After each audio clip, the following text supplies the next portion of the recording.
சமூக சமத்துவ நல்லிணக்கத்தை தமிழக வெற்றிக் கழகம் 100% கடைபிடிக்கும் என்றும் தமிழ்நாட்டில் புதிய ஒளி பிறக்கும் அதன் வழிகாட்டுதலோடும் கடவுளின் ஆசையோடும் எதிரிகளை வீழ்த்த முடியும் என்று விஜய் தெரிவித்தார். தமிழக வெற்றிக் கழகத்தின் சார்பில் சென்னையை அடுத்த மாமல்லபுரத்தில் சமத்துவ கிறிஸ்துமஸ் விழா நடைபெற்றது.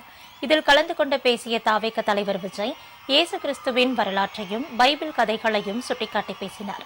தாவேகவை பொறுத்தவரை 100% சமூக சமுதாய நல்லிணக்கத்தை பின்பற்றும் விரைவில் புதிய ஒளி பிறக்கும் அந்த ஒளியின் வழிகாட்டுதலுடனும் கடவுளின் ஆசையோடும் எதிரிகளை நாம் வீழ்த்த முடியும் என்றும் விஜய் கூறினார்.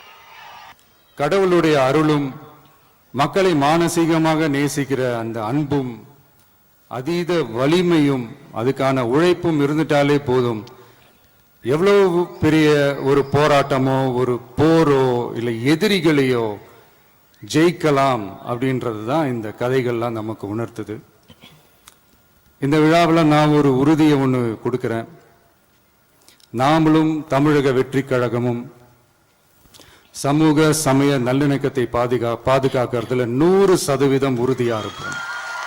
அதுல எந்த விதமான ஒரு காம்ப்ரமைஸும் இருக்கவே இருக்காது.